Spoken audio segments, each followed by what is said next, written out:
तो मैकेनिक्स की क्लास में काइनेमेटिक्स हम पढ़ रहे थे, जिसमें हमने इक्वेशन ऑफ मोशन तक पढ़ लिया। आज हम पढ़ेंगे कि इक्वेशन ऑफ मोशन को कोई भी बॉडी अंडर ग्रेविटी यदि ड्रॉप हो रही है या अपवर्ड फॉलिंग हो रही है, उसे अपवर्ड भेजा जा रहा है, तो उस पर इक्वेशन ऑफ मोशन को कैसे अप्लाई किया जाता है और उसकी काइनेमेटिक्स को कैसे हम फाइंड करते हैं। ठीक है, तो मान लेते हैं कि ये कोई बॉडी है, ठीक है, और इस पेन को मैं इसे अपवर्ड भेजता हूं। ठीक है, जैसे मैं इसे किसी वेलोसिटी u से अपवर्ड भेजता हूं तो ये कुछ सेकंड के बाद वापस नीचे आ जाएगी। जैसे मैंने इसे ऊपर फेंका और ये वापस नीचे आ गई। ठीक है, तो कोई भी बॉडी वापस नीचे क्यों आ रही है?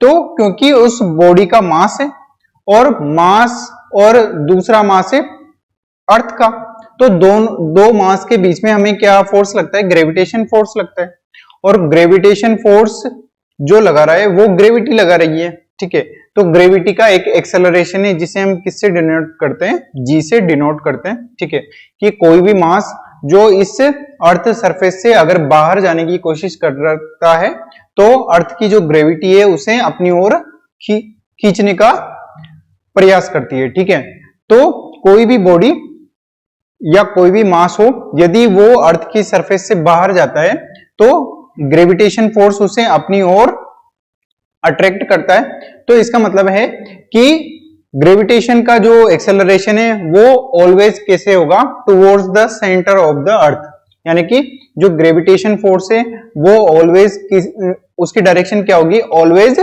सेंटर की डायरेक्शन होगी। किसके सेंटर पर?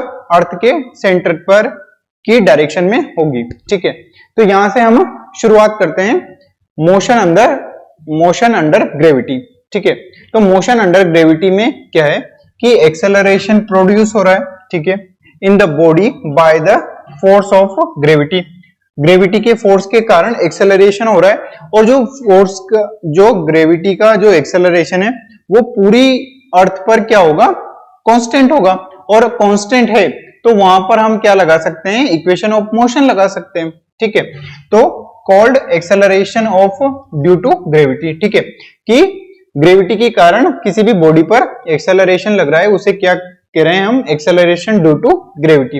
It's represent symbol of g से डिनोट करते हैं, और value at the earth surface. Earth की सरफेस पर जी की क्या वैल्यू होती है? वो होती है 9.8 मीटर पर सेकंड स्क्वायर, या अगर 1 मीटर में फिट 3.281 फीट होता है तो उसे हम फीट में कैलकुलेट करेंगे तो वो क्या हो जाएगा? जी इक्वल टू 32 फीट पर सेकंड स्क्वायर।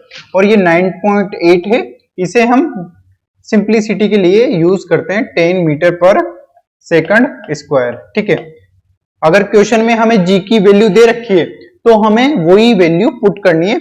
अगर क्वेश्चन में हमें नहीं दे रखा है तो हम क्या करेंगे? 10 ले सकते हैं। ठीक है, अगर यूजुअली उसी से सॉल्यूशन सिंप्लिसिटी हो रही है तो। ठीक है, अब मोशन अंडर ग्रेविटी है तो उसे हम देखते हैं कि कैसे मोशन अंडर ग्रेविटी वर्क करती है। ठीक है, कि हम देखते हैं कि मान लेते हैं कि ये कोई बॉडी है, ठीक है, इसका मास m है, ठीक है, और इसे मैंने u वेलोसिटी से, इसकी इनिशियल वेलोसिटी u है, और इससे मैंने ऊपर फेंक दिया। ठीक है, ऊपर फेंका और ये यहां पर जाकर वापस आ जाएगा। ठीक है, वापस आ जाएगा, तो ये यहां से वापस आया। ठीक है, तो यहां पर इसकी वेलोसिटी क्या हो जाती है? 0 हो जाती है। ठीक है, पहले u वेलोसिटी थी, और जब उसकी वेलोसिटी 0 हो जाती है तो वहां से वो वापस डाउनफॉल होना शुरू हो जाता है। ठीक है, दोनों ही स्थितियों में जो ग्रेविटेशन है वो कैसे लग रहा है? नीचे की ओर लग रहा है, यानी कि ये सरफेस है, ये अर्थ की सरफेस है, और इस मास को ग्रेविटेशन अपने सेंटर की ओर खींच रहा है। तो जब ये ऊपर की ओर जाएगा तब भी ग्रेविटेशन नीचे की ओर ही लग रहा होगा, और जब ये नीचे आ रहा है तब भी ग्रेविटेशन किसकी ओर लग रहा है?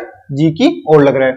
ग्रेविटेशन को हम -g से डिनोट कर रहे हैं, क्योंकि हमने जो सरफेस है, सरफेस से नीचे की ओर की जो वेरिएबल्स हैं उनको हमने नेगेटिव लिया है।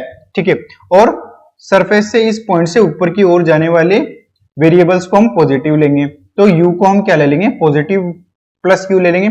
और g की डायरेक्शन कैसे है? इस सरफेस से नीचे की ओर है, तो उसे हम क्या ले लिया, हमने नेगेटिव जी ले लिया। ठीक है, तो हमने क्या देखा कि एक कोई भी बॉल है उसे हमने ऊपर फेंका, ठीक है, और जहां पर उसकी वेलोसिटी 0 हो जाती है तो वहां के बाद वो वापस नीचे आना शुरू हो जाती है, क्योंकि यहां पर हमने कल पढ़ा था कि अगर वेलोसिटी की डायरेक्शन अपोजिट है किससे, ग्रेविटेशन की डायरेक्शन से। ग्रेविटेशन की डायरेक्शन कैसे है, सरफेस के नीचे की ओर है, और वेलोसिटी की डायरेक्शन कैसे है, अपवर्ड है। ठीक है, तो हमने क्या पढ़ा था कि जब ग्रेविटी एक्सेलरेशन और वेलोसिटी दोनों अपोजिट डायरेक्शन में होते हैं तो उस बॉडी की जो वेलोसिटी है वो धीरे धीरे कम होती जाती है, डिक्रीज होती जाती है। तो पहले यू थी, कम होती गई और यहां पर इस पॉइंट पर 0 हो गई, और 0 के बाद क्या होगा, उस पर ग्रेविटेशन लगने लग जाएगा। ग्रेविटेशन पहले भी लग रहा है, ग्रेविटेशन लग रहा है तभी तो वेलोसिटी कम हुई है, और जब उसकी वेलोसिटी 0 हो गई, यानी कि जो हमने वेलोसिटी दी थी वो 0 हो गई, अब वहां से बॉडी क्या होगी, नीचे डाउनफॉल होना शुरू हो जाएगी। तो इस टाइम पे क्या होगा कि ग्रेविटेशन लग रहा है और इसी डायरेक्शन में मास की वेलोसिटी, उस बॉडी की वेलोसिटी भी इसी डायरेक्शन में है, तो धीरे धीरे 0 से वापस बढ़ना शुरू हो जाएगी वेलोसिटी, और वापस इस पॉइंट पर आकर उसकी वेलोसिटी कितनी हो जाएगी। ये भी एक अच्छा कंसेप्ट है कि जब जिस वेलोसिटी से भेजा जाता है उसी वेलोसिटी से उसकी डायरेक्शन होगी। ठीक है, तो जैसे ही वो टकराने वाली होगी, उस टकराने से पहले उसकी वेलोसिटी वापस कितनी हो जाएगी, u हो जाएगी, बट उसकी डायरेक्शन क्या हो जाएगी, -u हो जाएगी। ठीक है, तो हमने क्या देखा कि जब हम किसी बॉडी को अपवर्ड भेजते हैं तो उस पर ग्रेविटेशन लगता है, ग्रेविटेशन अपोजिट डायरेक्शन में लग रहा है तो उसकी वेलोसिटी धीरे कम होती जाती और एक पॉइंट पर आकर उसकी वेलोसिटी 0 हो जाती है। ठीक है, 0 वेलोसिटी होने के बाद में ग्रेविटेशन की डायरेक्शन में ही वो बॉडी नीचे की ओर आने लगती है, और हम यहां पर हम देख सकते हैं कि बॉडी नीचे आ रही है और ग्रेविटेशन जो एक्सेलरेशन है वो भी नीचे की ओर लग रहा है, तो दोनों सेम डायरेक्शन में है, तो उनकी वेलोसिटी बढ़ती जाती है, और बढ़ती बढ़ती जैसे ही टकराता है, टकराने के जस्ट पहले उसकी वेलोसिटी वापस कितनी हो जाती है, u हो जाती है मैग्नीट्यूड में, बट उसकी डायरेक्शन क्या हो गई, नेगेटिव हो गई, क्योंकि पहले डायरेक्शन क्या थी, अपवर्ड थी। ठीक है, और यहां से एक चीज हम देखते हैं कि जो मैक्सिमम जहां पर उसकी वेलोसिटी 0 हुई उसे हम बोलते हैं उस दूरी को या उस डिस्टेंस को हम बोलेंगे मैक्सिमम हाइट, जहां पर उसकी वेलोसिटी 0 हो जाती है। ठीक है, यानी कि ये जो हाइट इसने गेन करी उसे हम बोल देंगे h। ठीक है, ये पॉजिटिव में होगा क्योंकि इससे हम अपवर्ड जा रहे हैं तो इसे हम पॉजिटिव में लेंगे। ठीक है, कि जिस हाइट पर जाकर उसकी वेलोसिटी 0 हो जाती है उसे हम बोल देंगे मैक्सिमम हाइट।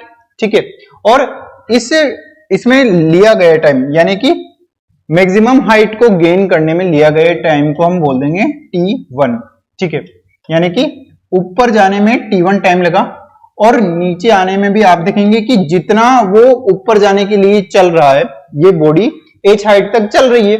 ठीक है, तो h हाइट चलने में t1 टाइम लगा, तो वापस h हाइट चलने में उसे वापस कितना टाइम लगेगा, t1 टाइम लगेगा। ठीक है, यानी कि जितने टाइम में वो ऊपर जाती है उतने ही टाइम में वापस आ जाएगी। ठीक है, तो जितनी देर कोई भी बॉडी हवा में रहती है, ठीक है, हमने उसे अपवर्ड किया और वो घूमकर नीचे आई। ठीक है, तो जितनी देर वो हवा में रहती है उसे फ्लाइट ऑफ टाइम कहते हैं। ठीक है, जितनी समय वो फ्लाइट ऑफ टाइम में रही, यानी कि जितनी देर वो हवा में रही उसे हम कहेंगे फ्लाइट ऑफ टाइम, जिसे हम टोटल टाइम से डिनोट करते हैं, और ये क्या हो जाएगा, 2t1 के बराबर हो जाएगा। ठीक है, क्योंकि t1 में ऊपर गई और वापस उसी t1 टाइम में वो वापस डाउन आ जाती है। ठीक है, तो ये हमारा मोशन अंडर ग्रेविटी का जो समझना था वो हुआ कि हमने क्या देखा कि जब भी हम किसी बॉडी को किसी अर्थ की सरफेस से ऊपर भेजते हैं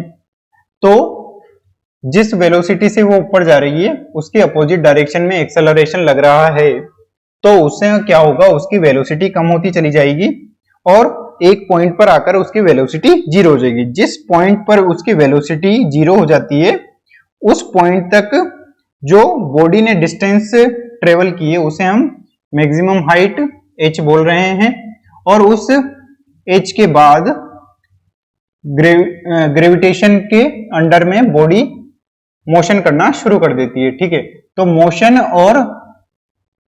मोशन और उसकी बॉडी की वेलोसिटी दोनों सेम डायरेक्शन में हो जाएगी, और सेम डायरेक्शन में हो जाएगी तो उसकी वेलोसिटी बढ़ने लग जाएगी। ठीक है, जैसे जैसे वेलोसिटी बढ़ने लग जाएगी तो क्या होगा कि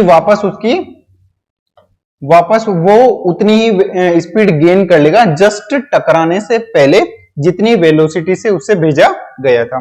ठीक है, तो यहां पर हम देखते हैं कि एक ए पॉइंट है, यहां पर एक बॉडी है जिसे u वेलोसिटी से भेजा गया है, और ये ऊपर जाकर b पॉइंट पर पहुंच जाती है। ठीक है, b पॉइंट से वापस आ रही है, यानी कि यहाँ पर v इक्वल टू 0 हो जाता है। ठीक है, एक जैसे इसमें डायग्राम में ऐसे बनाया जाता है कि है इस प्रकार से आके वापस गई। ठीक है, बट हमें बताने के लिए ऐसा बनाना पड़ता है, जबकि क्या हुआ है कि वो इस पॉइंट से गई और इसी पॉइंट से वापस आई है, क्योंकि ऐसे घूम के नहीं आई है, डिस्टेंस कवर नहीं करी है। ठीक है, ये ऐसा तब होता है जब प्रोजेक्टाइल मोशन पढ़ेंगे, प्लेन मोशन पढ़ेंगे, बट क्या होता है कि हम इसे शो नहीं कर सकते कि समझ में कम आता है कि वहां से गई और वापस उसी पॉइंट पर वापस आई। तो उसे समझाने के लिए हम क्या करते हैं कि उसे इस प्रकार से गई, ऐसे शो करते हैं कि ऐसे गई, ठीक है, और फिर वापस ऐसे आई। ठीक है, तो इसमें कंफ्यूजन नहीं होना है कि ये भी तो प्रोजेक्टाइल मोशन है, ये प्रोजेक्टाइल मोशन नहीं है, जिस पॉइंट से गई थी उसी पाथ को फॉलो करते हुए वापस आती है। ठीक है, जैसे ये पेन मैंने उछाला और वापस वहीं पे आ गया। ठीक है, ऐसा नहीं हुआ कि यहां से यहां तक मैंने यूं पेन उछाला हो। ठीक है, तो ए पॉइंट से बी पॉइंट पर गई तो हमारे पास यू है, यू पॉजिटिव हो जाएगा। ठीक है, और जी है वो ऑलवेज कैसे लगेगा, सरफेस की ओर लगेगा, तो मान लेते हैं कि जी क्या होगा, ए हमारा क्या हो जाएगा, माइनस जी हो जाएगा। ठीक है, और v को 0 ले लिया हमने, क्योंकि यहां पर क्या हुआ, बी पॉइंट से वापस बॉडी नीचे आ रही है। ठीक है, बी पॉइंट से वापस बॉडी नीचे आ रही है, तो यहां पर आकर उसकी वेलोसिटी क्या हो जाएगी, 0 हो जाएगी। ठीक है, तो अब हम आगे देखते हैं कि ए से बी में क्या हुआ कि जो इनिशियल वेलोसिटी थी वो क्या हो गई, u हो गई। ठीक है, टाइम इस ए से बी जाने में टाइम कितना लगा, यहां पर मान लेते हैं कि t1 टाइम लगा। ठीक है, t1 टाइम लगा, t1 टाइम लगा, u है हमारे पास, t1 टाइम है, v हमारे पास है, और a कहाँ है, सरफेस के डाउनवर्ड है एक्सेलरेशन, तो इसे हमने लिख दिया फर्स्ट इक्वेशन में, v बराबर u प्लस at में लिख दिया।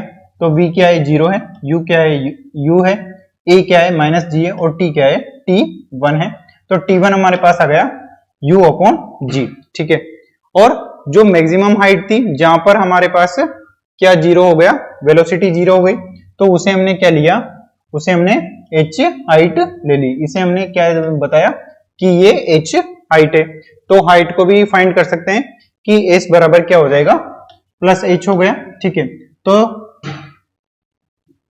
या तो हम है ना किस में रख देंगे, s बराबर ut प्लस हाफ at में, ut plus half at square में रख दो।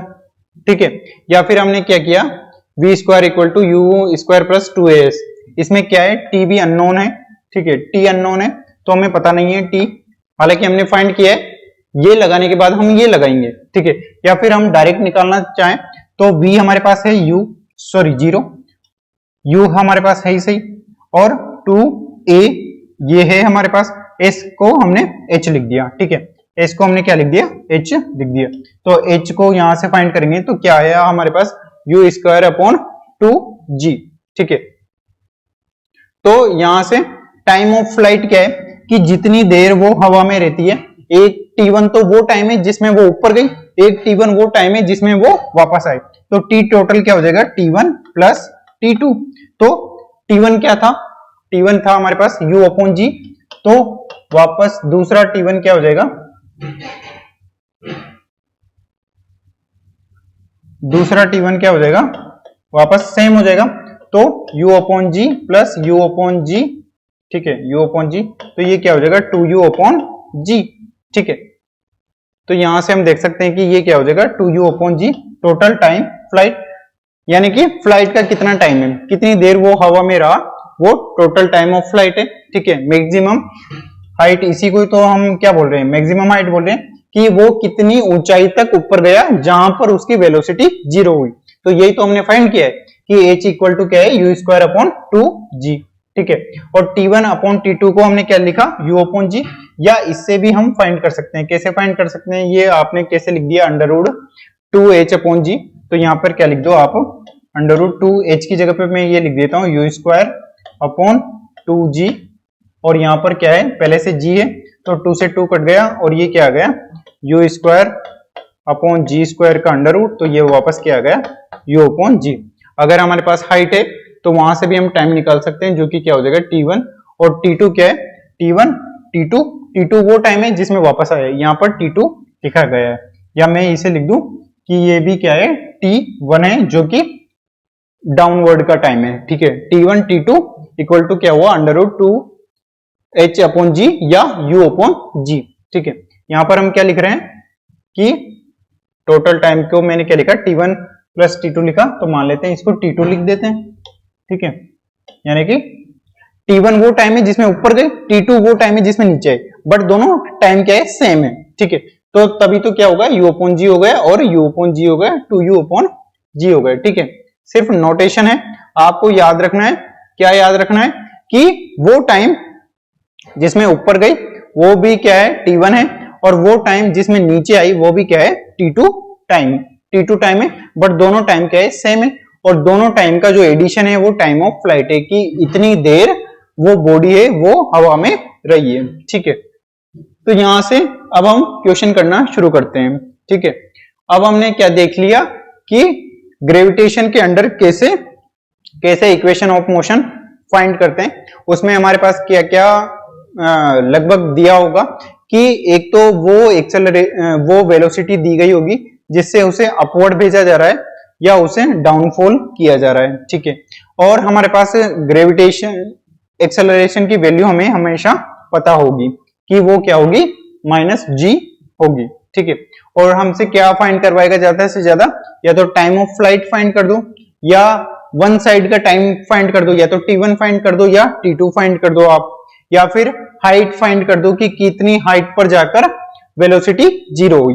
ठीक है, तो यहां से फर्स्ट क्वेश्चन पढ़ते हैं हम कि if a particle is thrown vertically upward. ठीक है, वर्टिकली अपवर्ड किसी पार्टिकल को भेजा जा रहा है from ground eight 20 metre per second, यानी कि ग्राउंड से 20 मीटर पर सेकंड से किसी पार्टिकल को अपवर्ड भेजा जा रहा है। मान लेते हैं कि ये पार्टिकल है, इसे अपवर्ड भेजा जा रहा है, और उसकी initial velocity u equal to क्या है, 20 मीटर पर सेकंड। ठीक है, फाइंड द टाइम ऑफ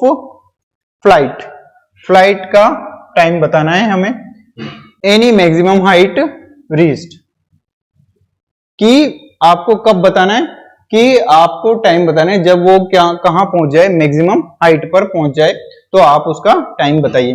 तो मैक्सिमम हाइट कहां होती है, जब उसकी वेलोसिटी क्या हो जाती है, 0 हो जाती है। मान लेते हैं कि ये हाइट पर वेलोसिटी 0 हो गई, तो आपको इस हाइट पर पहुंचने में कितना टाइम लगा वो आपको बताना है। ठीक है, find the time of height at any maximum height reached, यानी कि आपको टाइम बताना है कि मैक्सिमम हाइट तक पहुंचने में कितना टाइम लगा। ठीक है, यानी कि आपको क्या फाइंड करना है, t1 फाइंड करना है। तो t1 को कैसे फाइंड कर सकते हैं, हमारे पास इक्वेशन है v बराबर u प्लस at। ठीक है, और g कहां लग रहा होगा, g नीचे की ओर लग रहा होगा, -g हो जाएगा। तो v हमारे पास है, तो ये क्या हो जाएगा 0, u क्या है +20 g, a क्या है -g यानी कि 10 ले लेंगे, 10 लेने के लिए बोला रखा है, g इक्वल टू क्या है 10 मीटर पर सेकंड स्क्वायर, और t क्या है, t1 है। ठीक है, तो यहां से हम क्या करेंगे कि t1 इक्वल टू क्या हो जाएगा 20 अपॉन g। ठीक है, 20 क्या है, 20 अपॉन g यानी कि 10, तो ये क्या हो जाएगा 2 सेकंड्स।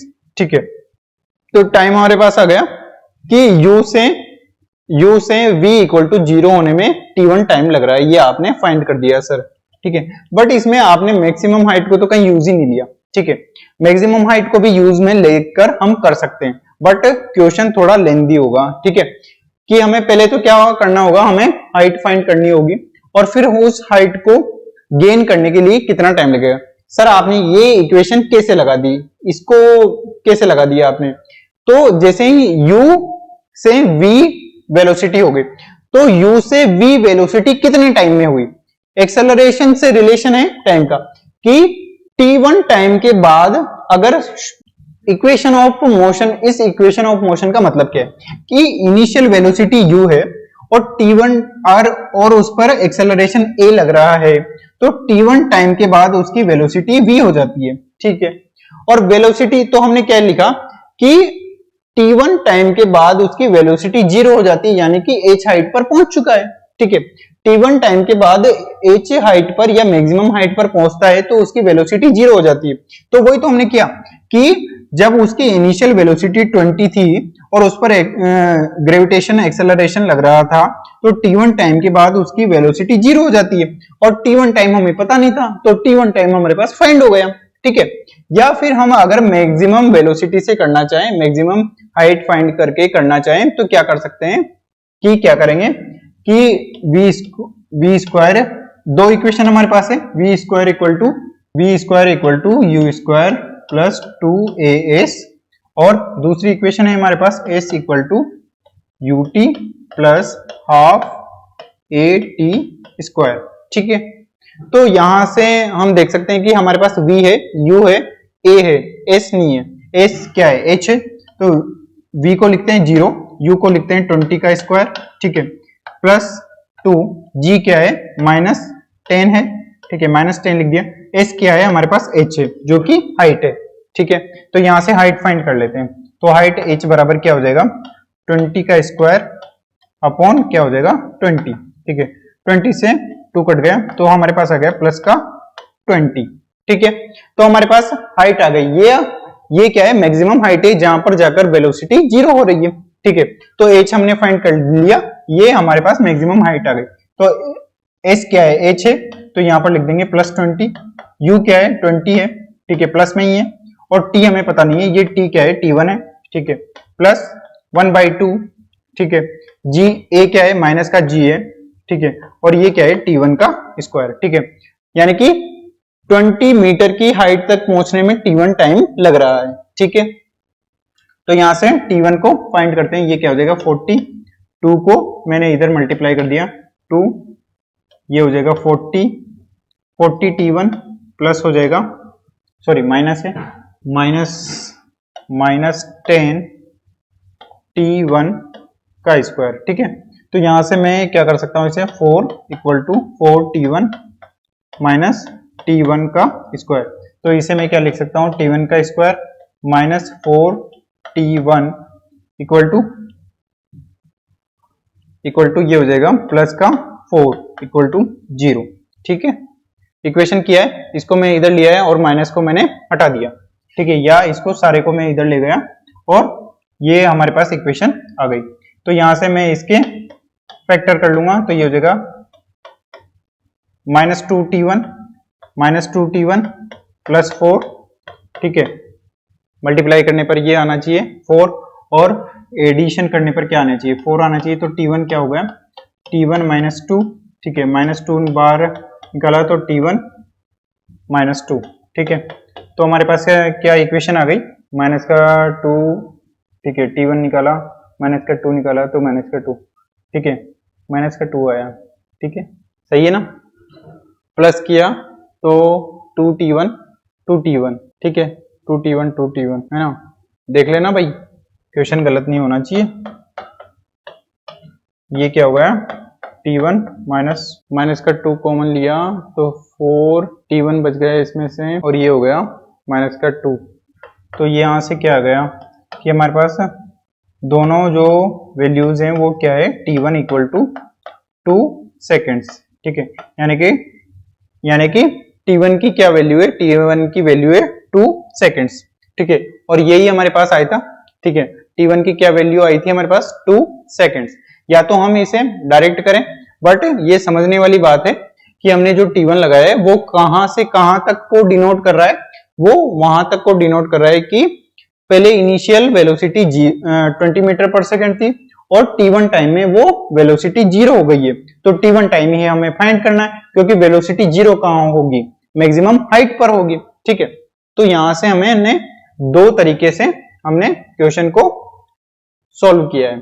ठीक है, उसके बाद में हम देखते हैं कि हमारे पास एक नेक्स्ट क्वेश्चन है जिसे हम ऊपर कर लेंगे। ठीक है, क्वेश्चन क्या कहना चाह रहा है, क्वेश्चन पढ़ते हैं। इफ अ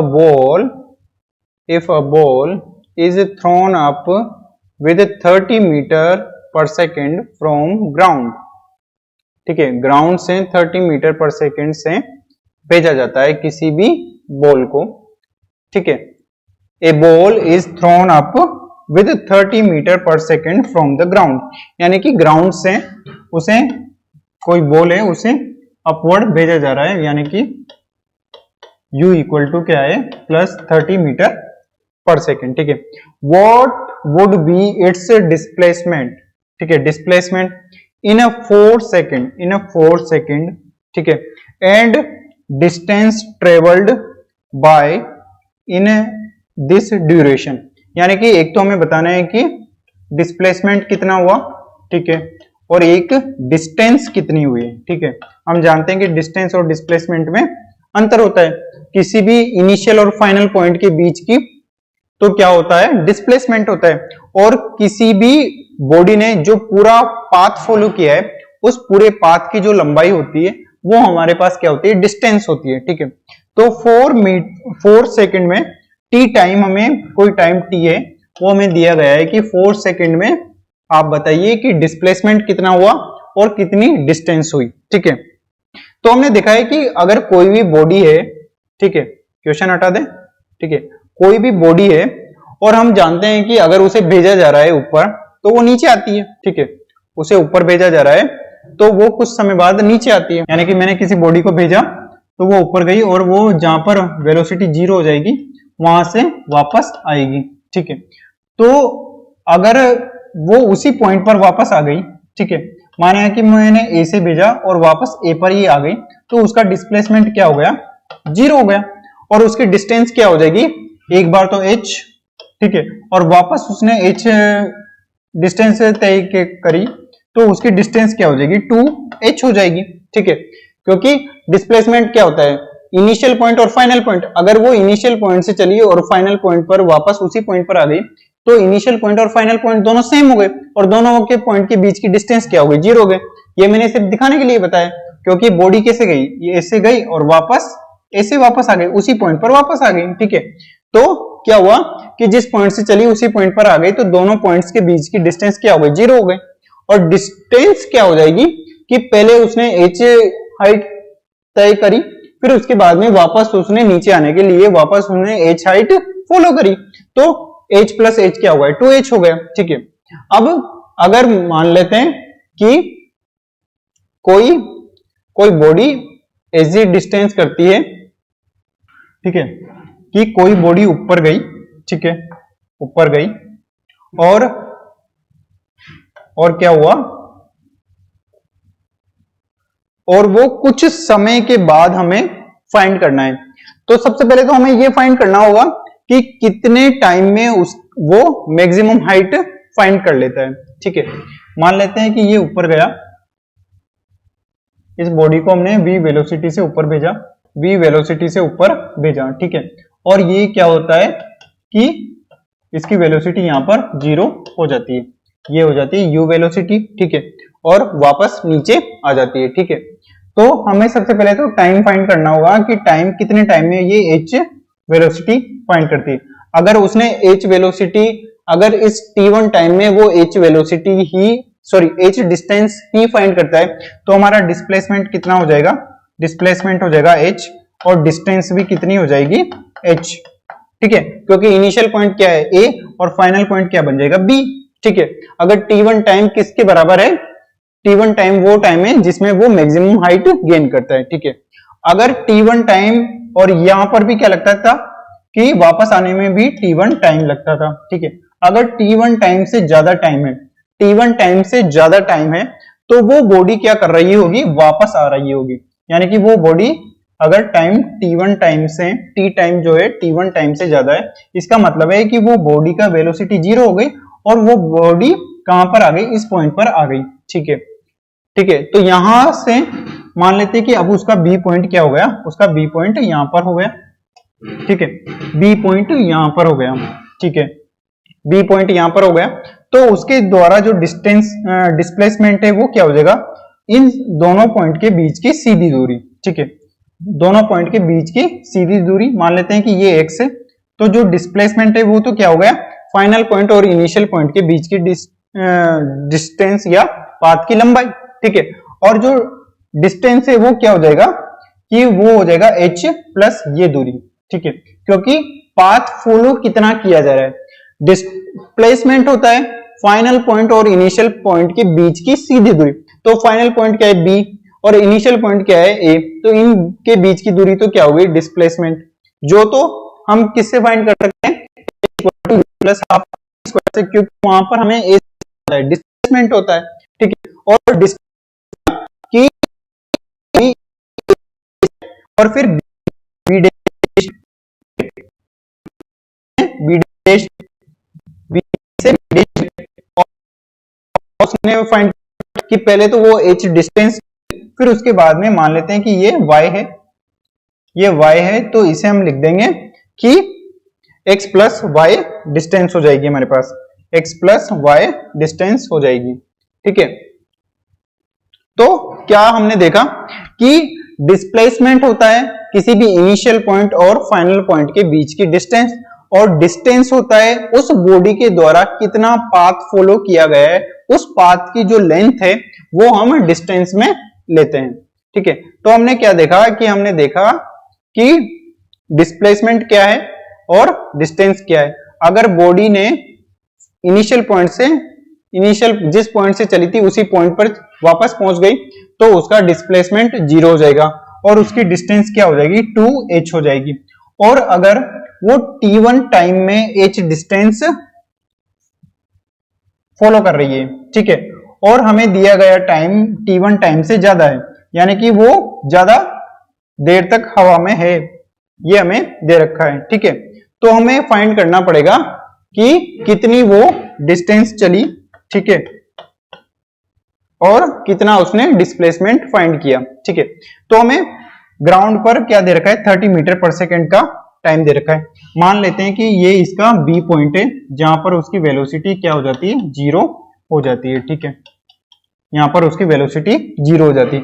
तो हमें सबसे पहले तो फाइंड करना होगा कि t1 टाइम क्या है। अगर t1 टाइम 4 सेकंड से कम है तो हमें सिर्फ इनिशियल पॉइंट और फाइनल पॉइंट के बीच की डिस्टेंस फाइंड करनी होगी। अगर t1 टाइम दिए गए टाइम से ज्यादा है, इसका मतलब है कि बॉडी वापस रिटर्न हो रही है। ठीक है, तो सबसे पहले तो t1 टाइम फाइंड करते हैं। g हमें पता है, g कहां लग रहा है, नीचे लग रहा है। तो यहां से देखते हैं कि b बराबर क्या हो जाएगा, u प्लस 80। ठीक है, और v क्या है 0, u क्या है हमारे पास 30 प्लस में, और a क्या है माइनस का 10। ठीक है, माइनस का 10 ले लेते हैं। ठीक है, 10 ही ले लेते हैं। और यहाँ पर t क्या है, t1 है।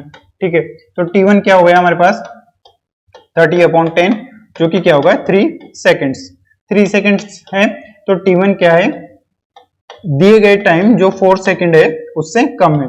इसका मतलब क्या है कि बॉडी है वो t1 टाइम का ट्रेवल करके, t1 टाइम का ट्रेवल करके उसके बाद भी वो क्या कर रही है, 1 सेकेंड और तक ट्रेवल कर रही है। ठीक है, यानी कि t1 तो क्या हो गया 3 सेकेंड्स हो गया, और उसके बाद में ये जो ट्रेवलिंग है ये कितनी है, 1 सेकेंड की ट्रेवलिंग है। ठीक है, तो ये हमारा बी डैश पॉइंट हो गया। ठीक है, तो जो इनिशियल पॉइंट तो क्या है, ये है इनिशियल पॉइंट ए है, फाइनल पॉइंट क्या हो गया हमारा बी डैश हो गया।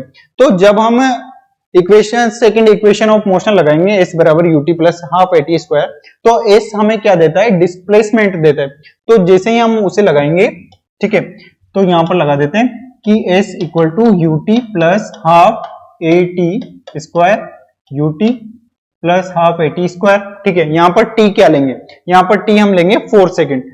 पूरे टोटल दिए गए जो टाइम है उसमें कितना डिस्प्लेसमेंट हुआ इस इक्वेशन से डायरेक्ट फाइंड कर सकते हैं। ठीक है, रखते हैं इसमें मान, देखते हैं क्या आता है कि प्लस 30 इंटू 4 प्लस 1/2, और ये हो जाएगा माइनस का 10 इंटू 4 का स्क्वायर। ठीक है, तो ये क्या हो जाएगा 120 माइनस 1/2 इंटू 10 इंटू 16, ठीक है।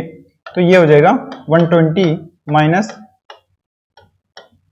80, ठीक है। तो हमारे पास ये क्या आया 40, ठीक है। 40 आ गया, 40 मीटर आया, ठीक है। 40 मीटर हमारे पास ये डिस्टेंस आएगी ए से बी डैश के बीच की। ये क्या है, ए से बी डैश के इक्वल है, ए से बी डैश के इक्वल है, जो कि क्या है हमारा डिस्प्लेसमेंट है, ठीक है, डिस्प्लेसमेंट है। और डिस्टेंस कितनी होती, डिस्टेंस के लिए हमें सबसे पहले तो हाइट फाइंड करनी होगी। तो हाइट को फाइंड करने के लिए हमें क्या होगा कि t1 टाइम में की गई हाइट फाइंड करेंगे कि टाइम, भाई मैक्सिमम हाइट है वो कितने टाइम में गेन करी उसने, t1 टाइम में। t टाइम में तो गेन नहीं करेंगे, t टाइम तो वो टाइम है जो हमें दिया गया है जिसमें हमें डिस्प्लेसमेंट फाइंड करना है। तो t टाइम में हम हाइट फाइंड करते हैं, t टाइम में हम हाइट फाइंड कर रहे हैं, यानी कि वो भी तो क्या है डिस्प्लेसमेंट ही है। डिस्प्लेसमेंट है कब है, जब हमारे पास t1 टाइम है, t1 टाइम है, t1 टाइम है। तो ये क्या होती है हमारे पास मैक्सिमम हाइट होती है, ये 30, ये इंटू 3 माइनस 1/2 इंटू 10 इंटू 3 का स्क्वायर, यानी कि 9, 3 का स्क्वायर 9 हो गया। ये क्या हो गया 90 माइनस ये हो गया 5, तो ये हो गया 45, और 90 माइनस 45 45, ठीक है, सही आ रहा है 90 माइनस 45, ठीक है, ठीक है ना, 90 माइनस 45 45, ठीक है। तो h क्या हुआ हमारे पास, h कौन सी डिस्टेंस है, h वो डिस्टेंस है जहां पर ये आया है, ठीक है, ये h है जो क्या है 45 है। और हमारे पास डिस्प्लेसमेंट क्या है, 4 सेकंड में हमारे पास लेंथ आई है 40 मीटर, यानी कि यहां से यहां तक की लेंथ क्या है 40 मीटर है, ठीक है। यहां से यहां तक की लेंथ 40 मीटर हमारे पास आई है, तो ये लेंथ क्या हो जाएगी 5 मीटर की हो जाएगी, ठीक है, 5 मीटर की लेंथ हो जाएगी, ठीक है, 5 मीटर की लेंथ हो जाएगी। तो टोटल जो 4 सेकंड में जो डिस्प्लेसमेंट है वो क्या हो जाएगा 45 प्लस 5, 45 प्लस 5 का डिस्प्लेसमेंट हो जाएगा हमारे पास। तो यहां से हम लिख सकते हैं कि ये क्या हो जाएगा 45 प्लस 5 मीटर, जो कि क्या हो जाएगा 50 मीटर, ठीक है।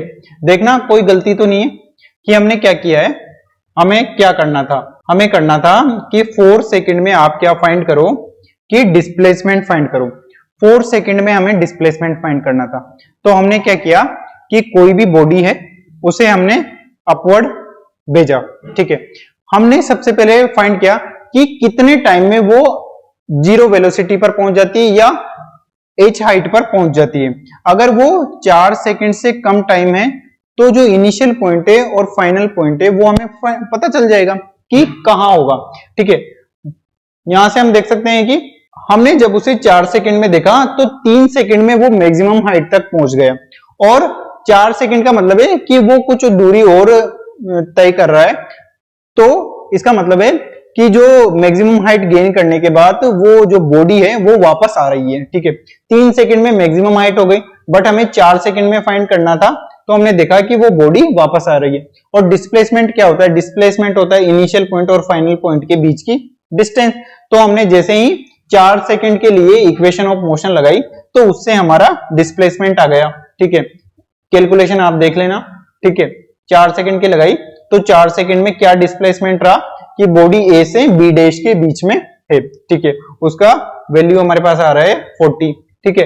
अब हमने क्या किया कि हमें क्या करना था कि 3 सेकंड में कितनी हाइट गेन करी, जो आप कह रहे हो कि h हाइट पर 0 हो गई है, तो हमने बताया कि t1 सेकंड में उसने 45 हाइट थी, ठीक है। तो यहां से यहां तक की हाइट कितनी है 45, ठीक है, और यहां से यहां तक का जो डिस्प्लेसमेंट है या लंबाई है वो क्या है 40 है। तो यहां से हम देख सकते हैं कि ये लेंथ कितनी हो गई 5 मीटर हो गई। और डिस्टेंस क्या होती है, डिस्टेंस होती है बॉडी के द्वारा कितना पाथ फॉलो किया गया। तो पहले बॉडी 45 गई, फिर वापस आई 5 मीटर, तो 45 प्लस 5 कितना हो गया 50 मीटर, और हमारा डिस्प्लेसमेंट है वो कितना है 40 मीटर है, ठीक है। तो यहां से हमारे पास दोनों आंसर आ गए कि 4 सेकंड में कितना डिस्प्लेसमेंट हुआ और 4 सेकंड में ही कितना डिस्टेंस हुआ, ठीक है। तो यहां से हमने दोनों फाइंड कर लिए, ठीक है।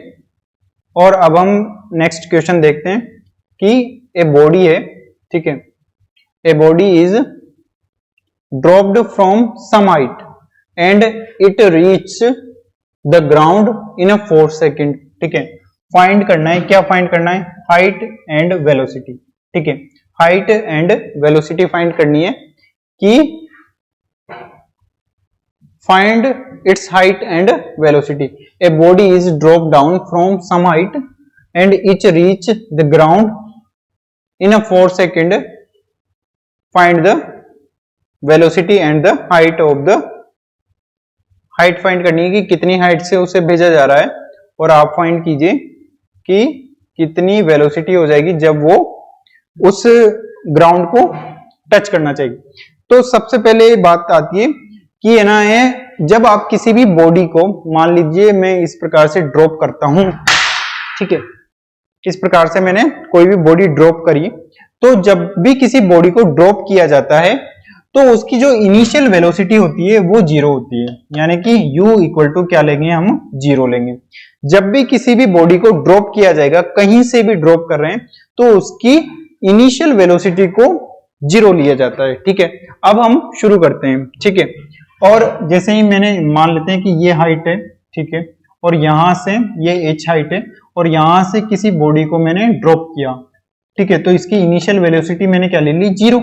और g कहां लग रहा है? g लग रहा है माइनस नीचे, और चूंकि यहां पर क्या होगा कि ये ऑब्जर्वेशन का पॉइंट है, यहां से मैं ड्रॉप कर रहा हूं, तो मैं क्या देखूंगा कि नीचे कितनी गई है। ठीक है, तो मैं यहां पर हाइट को नेगेटिव लूंगा। ठीक है, कि मेरा जो पॉइंट है मैं भेज रहा हूं तो मैं नीचे की ओर देख रहा हूं, तो मैंने एक स्टैंडर्ड बना रखा है कि ऊपर जाऊंगा तो पॉजिटिव में लूंगा, नीचे जाऊंगा तो नेगेटिव में लूंगा। ठीक है, तो माइनस h लूंगा।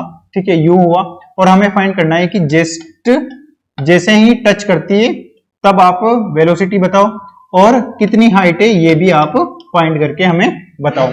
ठीक है, तो हमारे पास क्या क्या है? हमारे पास u है, g है, ठीक है, हाइट हमारे पास नहीं है, और हमारे पास v भी नहीं है। ठीक है, और 4 सेकंड यानी कि t हमारे पास दे रखा है। तो यहां से फर्स्ट इक्वेशन लगाते हैं कि v इक्वल टू क्या होता है? u plus A T. ठीक है, तो v हमें पता नहीं है, v पता नहीं है, u क्या हो जाएगा? u 0 है, और g क्या है? माइनस का 10। ठीक है, और t क्या हो जाएगा? 4 सेकेंड। ठीक है, तो g को 10 ले लेंगे, और v बराबर क्या हो जाएगा हमारे पास? v बराबर हो जाएगा माइनस का 40 मीटर पर सेकंड। ठीक है, तो u v आ गया, और v शो कर रहा है कि जो बॉडी है वो कहाँ है? नीचे की ओर जा रही है। ठीक है, स्टैंडर्ड के हिसाब से हमारे पास माइनस के साथ सॉल्यूशन आ गया कि जो बॉडी है वो कहाँ जा रही है? नीचे जा रही है। ठीक है, फिर उसके बाद में हम देखते हैं कि हमें हाइट भी फाइंड करनी है। तो हाइट फाइंड करनी है या डिस्प्लेसमेंट फाइंड करना है, क्योंकि इनिशियल पॉइंट क्या है? u यहाँ पर है इनिशियल पॉइंट, फाइनल पॉइंट क्या हो जाएगा? ग्राउंड पर हो जाएगा। ठीक है, तो यहां से हमारा डिस्प्लेसमेंट फाइंड हो जाएगा, s बराबर ut plus half at square. ठीक है, तो यहां से ये h लिख देता हूं मैं इसे। ठीक है, h की भी वैल्यू डायरेक्ट इक्वेशन से आ जाएगी, हमें डायरेक्ट माइनस रखने की भी जरूरत नहीं है। ठीक है, तो u क्या है? 0 है, तो ये पूरा ही टर्म 0 हो जाएगी। फिर हाफ a क्या है? माइनस का g यानी कि माइनस का 10 और 4 का स्क्वायर। ठीक है, तो ये क्या हो जाएगा? ये हो जाएगा 4 का स्क्वायर यानी कि 16 अपॉन 160 अपॉन 2, तो ये क्या हो जाएगा? माइनस का 160 अपॉन 2 यानी कि माइनस का 80 मीटर। ठीक है, तो हमारे पास हाइट क्या आ गई? माइनस का 80, जो कि क्या शो कर रहा है कि जो बॉडी है वो नीचे की ओर जा रही है। ठीक है, तो हमारे पास दोनों ही आ गई, हमारे पास हाइट भी आ गई जो कि क्या आई? माइनस 80 मीटर, और वेलोसिटी हमारे पास आ गई क्या आई? Minus 40 metre per second. ठीक है, तो ये हमारा क्वेश्चन हो गया। फिर उसके बाद में हम देखते हैं कि एक और क्वेश्चन हमें दिया गया है, जो क्वेश्चन क्या है कि a particle is thrown velocity vertically upward. ठीक है, वर्टिकली अपवर्ड भेजा जा रहा है, किससे?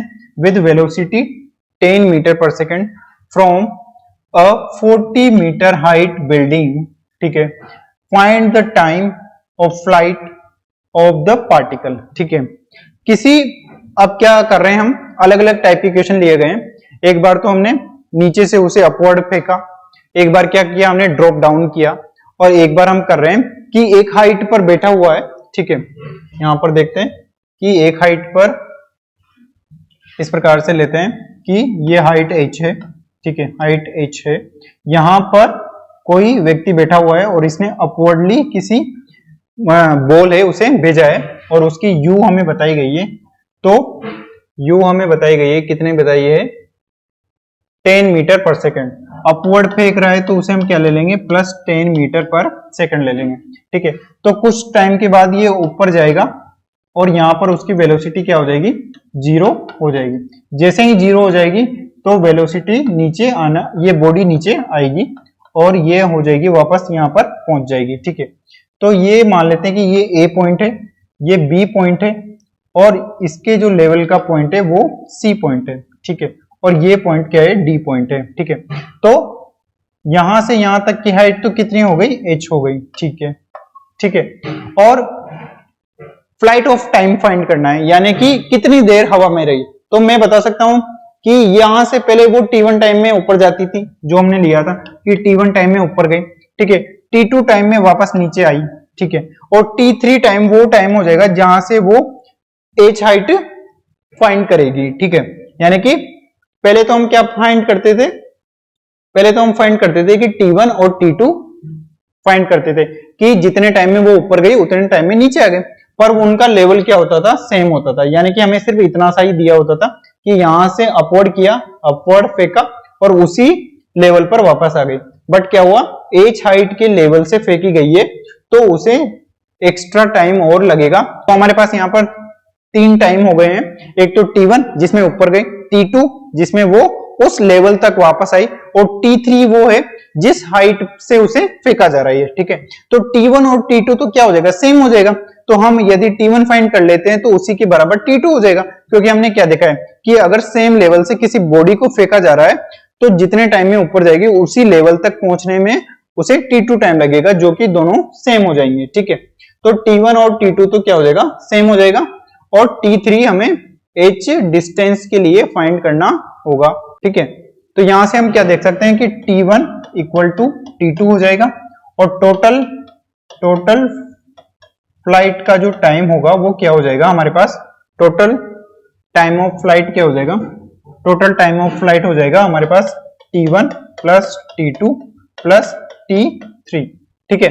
तो यहां से फाइंड करते हैं कि सबसे पहले ग्रेविटेशन एक्सेलरेशन हमेशा कैसे लग रहा होगा, डाउनवर्ड लग रहा होगा, डाउनवर्ड लग रहा होगा -g, और यहाँ पर भी g को क्या ले लेंगे, 10 ले लेंगे। तो यहां से लगाते हैं कि पहले तो अपवर्ड जाने में, यानी कि t1 फाइंड करते हैं तो v बराबर u प्लस a t1, ठीक है। v क्या है, 0 है, u क्या है, प्लस का 10 है, प्लस 10 है, प्लस a क्या है, माइनस का g यानी कि 10, ठीक है। और ये क्या हो जाएगा, t1, तो t1 क्या हो जाएगा, t1 हो जाएगा 10/10, ठीक है, यानी कि ये हो जाएगा 1 सेकेंड, ठीक है। यानी कि t1 क्या है, 1 सेकेंड आया, t1 1 सेकेंड है तो t2 भी क्या हो जाएगा, 1 सेकेंड हो जाएगा, ठीक है।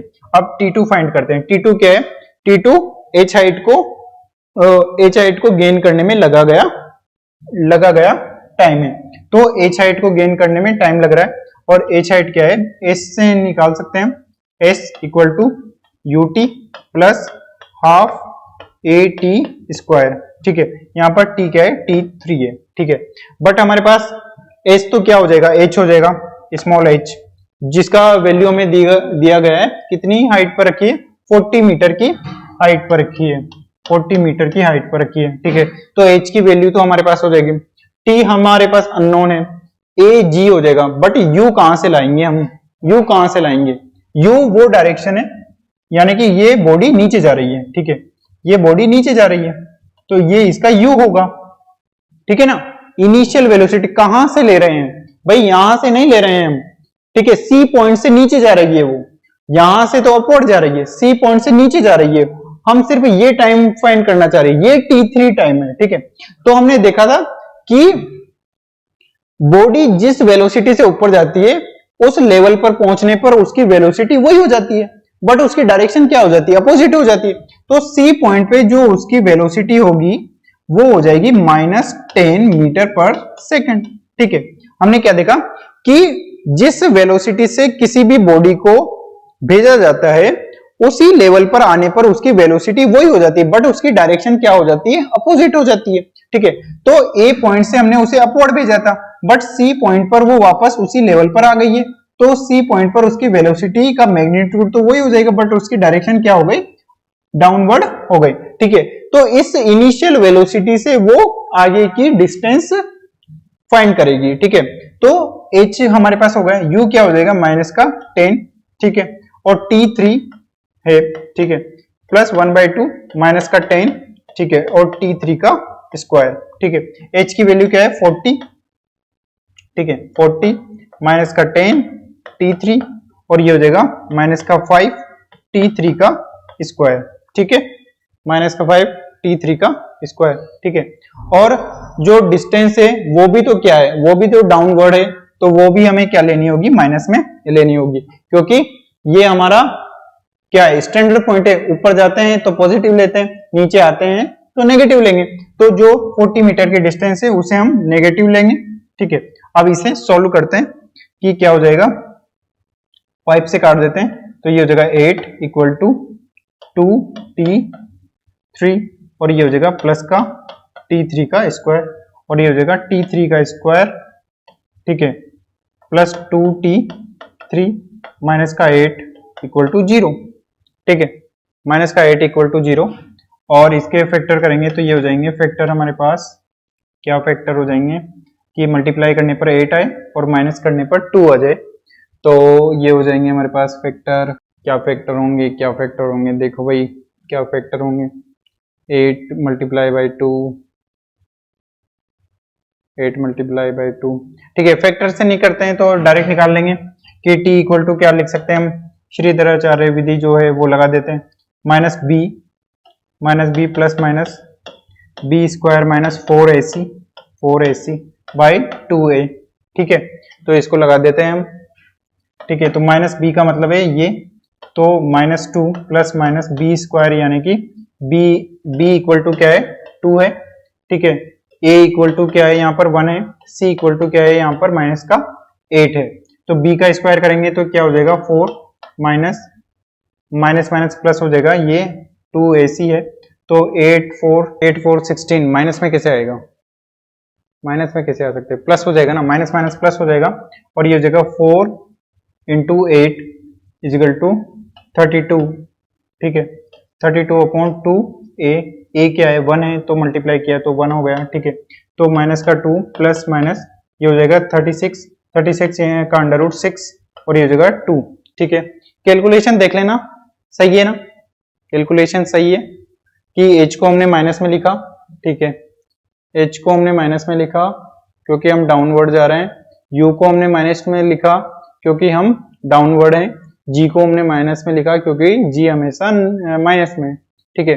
तो ये हो गया 4 10 8, 2 से 10 कट गया 5, और यहाँ से हमने 5 से डिवाइड कर दिया, तो 5 8 जा 40 होते हैं, 2 होता है, और 5 से 5 कट गया, तो यहाँ पर तो माइनस था, सॉरी सभी में माइनस था तो माइनस कट गया, ठीक है, ठीक है, माइनस था तो माइनस कट गया, बट 8 को इधर लेके आए तो ये माइनस का हो गया, और यहाँ से हमने देखा कि t3 का स्क्वायर रूट्स नहीं हो रहे हैं, तो हमने श्रीधराचार्य विधि लगा दी, और यहाँ से हमने क्या किया कि रूट्स निकाले, तो बी स्क्वायर यानी कि 2 का स्क्वायर किया तो 4 हो गया, माइनस सी में माइनस है तो माइनस माइनस प्लस हो गया, और 4 8 जा 32 हो गया, ठीक है, 4 8 जा 32 हो गया, तो ये हो जाएगा 4 32 36 हो जाएगा, 36 का रूट करेंगे तो ये 6 हो जाएगा, ठीक है, और माइनस का 2 प्लस माइनस 2, ठीक है। तो यहाँ से हम फाइंड करेंगे कि t3 क्या हो जाएगा, t3 हुआ या तो माइनस का 2 माइनस का 6/2, ठीक है, तो ये तो क्या हुआ माइनस का 4 क्योंकि माइनस का 8 हो जाएगा, और टाइम कभी भी नेगेटिव में नहीं हो सकता, और t3 या फिर क्या हो सकता है माइनस का 2 प्लस का 6/2, यानी कि ये क्या हो जाएगा 4/2 यानी कि 2 सेकेंड्स, ठीक है। तो टाइम कभी भी नेगेटिव में नहीं हो सकता, तो सिर्फ हम एक फैक्टर लेंगे जिसमें क्या आया t3 हमारे पास 2 सेकेंड्स आए, ठीक है। तो यहाँ पर टोटल टाइम ऑफ फ्लाइट हमें फाइंड करना था, तो t1 क्या हुआ 1 सेकेंड, t2 क्या हुआ 1 सेकेंड क्योंकि दोनों सेम, और t3 क्या हुआ 2 सेकेंड्स, तो 4 सेकेंड का हमें टाइम ऑफ फ्लाइट मिला है, ठीक है, 4 सेकेंड का टाइम ऑफ फ्लाइट हमें मिला है, ठीक है, 4 सेकेंड का टाइम ऑफ फ्लाइट हमें मिला है, ठीक है, कि कितने टाइम में हमने क्या किया, एक हाइट से किसी बॉडी को फेंका, ऊपर फेंका, तो उसी u वेलोसिटी से ऊपर फेंका, ठीक है।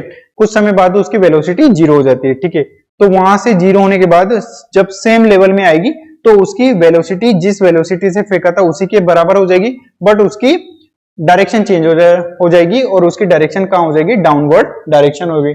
डाउनवर्ड डायरेक्शन हो गई तो डाउनवर्ड उसी वेलोसिटी से उसने h डिस्टेंस को फॉलो किया, ठीक है। तो उसकी इनिशियल वेलोसिटी क्या हो गई, -10 हो गया, और उसकी हाइट क्या हो गई, -40 हो गई, ठीक है। वहां से हमने t3 को फाइंड कर लिया, ठीक है। और t1 और t2 कहां से फाइंड किया हमने, जब वो इनिशियल वेलोसिटी उसकी अपवर्ड थी तो वहां से t1 फाइंड कर लिया, और हम जानते हैं कि t1 और t2 क्या होता है, बराबर होता है, ठीक है। तो ये ऐसे हमने क्वेश्चन किया कि t1 और t2 कैसे फाइंड करते हैं, ठीक है। अगली क्लास में हम रिलेटिव मोशन पढ़ेंगे, बट उससे पहले हम एक कंसेप्ट पढ़ लेते हैं जिसे हम बोलते हैं कि फ्रेम ऑफ रेफरेंस क्या होता है, ठीक है। छोटा सा है कि कोई बॉडी चल रही है, ठीक है, कोई बॉडी मोशन में, मान लेते हैं उसका मोशन u है, ठीक है, u वेलोसिटी से चल रही है, ठीक है। बट आप इसे कैसे बताएंगे कि ये u वेलोसिटी से चल रही है, तो कभी भी किसी भी बॉडी का मोशन बताया जाता है उसके आसपास की चीजों के रिलेटिवली, ठीक है। जैसे मैं देख सकता हूं कि मैं चल रहा हूं, ठीक है, मैं इधर उधर मोशन कर रहा हूं, तो आपने कैसे डिसाइड किया कि मैं मोशन में हूं, मैं मोशन में हूं क्योंकि ये जो बोर्ड है उससे आप रेफरेंस लगा रहे हैं कि जो बोर्ड है वो तो स्टेशनरी है, बट उस बोर्ड के रिलेटिवली सर क्या कर रहे हैं, मोशन कर रहे हैं, इधर उधर मोशन कर रहे हैं, ठीक है। तो हम क्या करते हैं कि मान लेते हैं कि ये u वेलोसिटी से चल रही है, यानी कि ये ग्राउंड जो है वो हमारा सरफेस क्या है, स्टेशनरी है, सरफेस स्टेशनरी है। तो ग्राउंड के रिलेटिवली बॉडी जो है u वेलोसिटी से चल रही है, ठीक है। अब हम देखते हैं कि अगर इसे हम फ्रेम में ले लें, ये तो एक सरफेस पर चलने वाली मोशन वाली बात हो गई। अगर किसी की पोजीशन भी बता रहे हैं, कि सरफेस से वो h हाइट पर है, ठीक है, तो क्या बताया मैंने, सरफेस से h हाइट पर है, ठीक है। हमने सरफेस को क्या लिया, रेफरेंस लिया है, सरफेस को हमने रेफरेंस पॉइंट लिया है, और सरफेस से हमने कैलकुलेट किया है कि वो h डिस्टेंस पर है, या सरफेस पर ही हमें क्या कहें कि वो x दूरी पर है, x दूरी पर कोई पॉइंट है। तो हमने क्या लिया, इस पॉइंट को हमने माना कि इस पॉइंट A से वो x डिस्टेंस पर है, तो A पॉइंट हमारा क्या हुआ, रेफरेंस पॉइंट हो गया, ठीक है। तो A हमारा रेफरेंस पॉइंट हो गया। इसी प्रकार से हम क्या लेते हैं, रेफरेंस फ्रेम लेते हैं, ठीक है। कोई भी बॉडी को मोशन, उसका पोजीशन हमें बताने के लिए एक हमें फ्रेम चूज करना होता है, जिसके रिलेटिवली हम बताते हैं कि कोई भी बॉडी है वो उसकी पोजीशन क्या है, ठीक है। तो मान लेते हैं कि कोई भी बॉडी पहले A पॉइंट पर थी, ठीक है, और फ्रेम में हम क्या देखते हैं, एक्स और वाई फ्रेम देख लेते हैं, एक्स और वाई पोजीशन देख लेते हैं। तो हम देखेंगे कि ये एक्स है, ये वाई है, तो इसका पोजीशन बताओ, तो हम देख लेंगे कि यहाँ पर एक्स ए है और यहाँ पर वाई ए है, तो इसकी पोजीशन क्या हो जाएगी, एक्स ए और वाई ए हो जाएगी। किसके रेस्पेक्टिवली ये ऐसा हुआ है, तो ये होता है ओरिजिन पॉइंट के रेस्पेक्टिवली, क्योंकि यहाँ पर ओरिजिन है, यहाँ पर 0 0 है, तो यहां से हमने कैलकुलेट किया कि ये तो कितना है, एक्स ए है, और ये कितना है, ए वाई है, ठीक है। तो ओरिजिन के रेस्पेक्टिवली हम किसी भी बॉडी या किसी भी पॉइंट की पोजीशन फाइंड कर सकते हैं, और किसी भी पॉइंट की पोजीशन फाइंड कर सकते हैं तो उसकी वेलोसिटी फाइंड कर सकते हैं, क्योंकि पोजीशन में चेंज अगर टाइम के रिलेटिवली हो रहा है तो वो क्या हो जाती है, वेलोसिटी हो जाती है, और वेलोसिटी में चेंज हो रहा है टाइम के रिलेटिवली तो वो क्या हो जाता है, हमारा एक्सेलरेशन हो जाता है, ठीक है। तो इसे हम बोलते हैं फ्रेम ऑफ रेफरेंस, यानी कि जिस फ्रेम को हमने स्टेशनरी माना है उस फ्रेम के रिलेटिवली हम मोशन फाइंड करते हैं कि कोई भी बॉडी कैसे मोशन कर रही है। अगर कोई बॉडी मैं मोशन कर रहा हूं, ठीक है, तो मैं कैसे मोशन कर रहा हूं, इस जो बैकग्राउंड है इस बैकग्राउंड के रिलेटिवली मैं मोशन कर रहा हूं, ठीक है। और जो मेरा सिर है और मैं बताऊं कि मेरा हाथ और मेरा सिर है, वो दोनों साथ साथ मोशन कर रहे हैं, यानी कि वो दोनों रिलेटिवली क्या है, स्टेशनरी है, ठीक है। ये थोड़ा सा भारी हो गया, ठीक है। कि क्या हो रहा है कि अगर जैसे मैं चल रहा हूं, ठीक है, तो आप बताओ कि मैं इस बैकग्राउंड के रेस्पेक्ट में चल रहा हूं, ठीक है, बट आप बताओ कि मेरा सर मेरे जो चेस्ट है उसके रिलेटिवली मोशन कर रहा है क्या? नहीं कर रहा, ठीक है। मान लेते हैं कि मैं सिर नहीं हिला रहा हूं, ठीक है, तो मैं जैसे जैसे चल रहा हूं तो मेरा सिर भी मेरे साथ चल रहा है, तो जो मोशन मेरे चेस्ट की है वही मोशन मेरे हेड की भी है, यानी कि दोनों की जो रिलेटिवली मोशन है वो जीरो है। दोनों एक साथ मोशन कर रहे हैं, यानी कि दोनों एक साथ मोशन कर रहे हैं, दोनों की स्पीड एक है, दोनों की पोजीशन एक है, तो दोनों रिलेटिवली कोई मोशन नहीं कर रहे हैं, ठीक है। बट मैं कहां मोशन कर रहा हूं? मैं बैकग्राउंड के रिलेटिवली मोशन कर रहा हूं, ठीक है। तो ये हमने कैसे फाइंड किया कि हमने एक एक बार रेफरेंस का जो फ्रेम है वो हमने चेंज कर दिया। हमने क्या कहा पहले कि बैकग्राउंड के रिलेटिवली मैं मोशन कर रहा हूं, बट जब मैंने कहा कि क्या मेरे चेस्ट के रिलेटिवली मेरा हेड मोशन कर रहा है, कि तो आप देखेंगे कि मैं तो मोशन कर रहा हूं पर मेरे चेस्ट के रिलेटिवली मेरा हेड मोशन नहीं कर रहा है। जब मैं ऐसे कहूं कि मैं चल भी रहा हूं और मैं ऐसे सिर हिला रहा हूं, ठीक है, तो आप क्या कहेंगे कि बैकग्राउंड के रिलेटिवली सर भी मोशन कर रहे हैं और सर के चेस्ट के रिलेटिवली सर का सिर भी मोशन कर रहा है। और जब मैं सिर्फ चल रहा हूं तो मैं क्या कहूंगा कि मेरा जो हेड है वो स्टेशनरी है चेस्ट के रिलेटिवली, ठीक है। या फिर मैं क्या कहूं कि कोई कार चल रही है तो वो सरफेस पे चल रही है, ठीक है, बट कार में बैठे हुए लोग कार के रेस्पेक्टिवली स्टेशनरी है, क्योंकि वो तो कार के अंदर बैठे हैं, कार भी तो उनके साथ है। जो वेलोसिटी कार की है वही वेलोसिटी पर्सन की भी है, तो दोनों कार और जो कार के अंदर व्यक्ति बैठा है दोनों रिलेटिवली स्टेशनरी है, बट दोनों सरफेस के अलोंग किसी वेलोसिटी से जा रहे हैं, ठीक है।